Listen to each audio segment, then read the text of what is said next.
Hello guys, pag-usapan lang natin ang breaking news. May pasabog na naman kasi ang bali-balita at exclusive na pinag-uusapan ngayon. Sharon Cuneta, boto sana kina Catherine Bernardo at Alden Richard. Walay na ngayon. Bakit kaya naging ganito ang sitwasyon ni na Alden Richard at Catherine Bernardo? Marami sana ang botong-boto na mga artista kina Alden Richard at Catherine Bernardo. Lalong-lalo na ang matalik na kaibigan ni Catherine Bernardo na si Sophia Andres ay botong-boto rin. At si Alora, grabe nga naman kasi ang nangyari noon. Pero ngayon, wala na. Wali na ang mga Dilulu fans na Katden fans dahil yung nangyari last 2024 na pinakilig tayo ni na Alden Richard at Catherine Bernardo ay pawang promotion lamang daw. Ayon pa sa karagdagan bali-balita, hindi na iba si Sharon Cuneta kina Catherine Bernardo at Alden Richard na kasama bilang anak niya sa pelikula si Catherine Bernardo sa 3 Words to Forever noong 2018.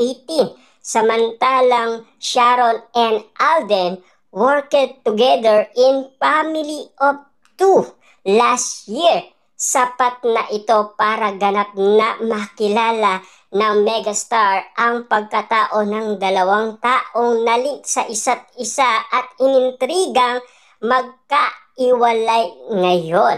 Na alam naman natin kasi marami ang issue at intriga umano kina Alden Richard at Catherine Bernardo. Lalong-lalo na kasi spotted na yan sa mga mata ng maraming tao kung bakit sila nagtataka at nagugulat sa mga nangyayari. Siyempre, alam nyo na siguro ang kadahilanan nila. Nakita kasi nila si Catherine Bernardo. Una nila kasing pinuntaan si Catherine Bernardo bago si Alden Richard sa nasabing event. Kaya nagduda na sila.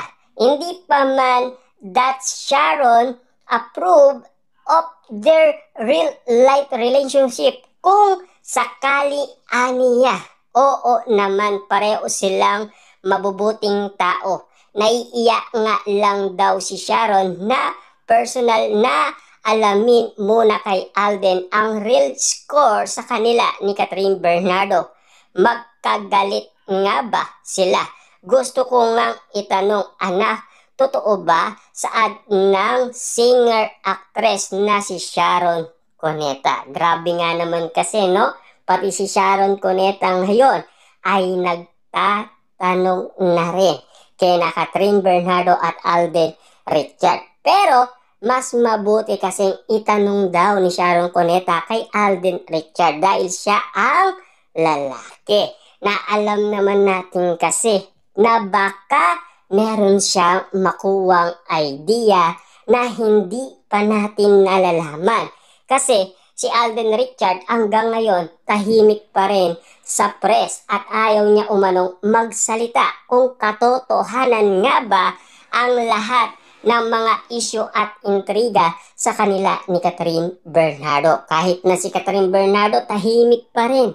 Kahit na tinatanong na siya ng iba't ibang mga tao, ayaw nilang magsalita. Ang pagkakaalam ko kasi, ang relationship nila ay tinatago nila noon. At ayaw nilang magsalita umano sa press. Marami naman ang nagsasabi para lang daw sa commercial success ng movie nila na Hello Love Again ang pagiging maingay na romance nila sa madaling salita, gimmick. Yan kasi ang pag-amin sa atin ng bali-balita. Yan din kasi ang pagkakaalam natin na binabalita nila sa atin. Grabe nga naman kasi ang pasabog nila. Ibig sabihin, sa madaling salita daw, ito ay gimmick lang dahil meron nga naman silang movie na pinopromote noon last 2024 na naging patok sa takilya. Lalong-lalo na 11 days pa lang, grabe na ang earnings. 1.6 billion kaagad ang earnings ng nasabing movie na Hello, Love Again. Ganon katindi umano ang tambalan din na sina Catherine Bernardo at Alden Richard. Kaso nga lang, marami nga naman kasi ang nang-inayang dahil sa resultang nangyari or kaganapan dahil sa intriga pa rin hanggang ngayon ay hindi pa rin tumitigil at hindi pa rin namamatay-matay ang issue kina Alden Richard at Catherine Bernardo. Grabe nga naman kasi ang pasabog nito. Ang dami nga naman sana mga artista din ang sang-ayon sa kiligan kina Alden Richard at Catherine Bernardo. Papaano nga naman kasi ang dami sanang sumuporta sa kanila, kaso nga lang kasi sa ganitong mga sitwasyon, talagang wala tayong magagawa.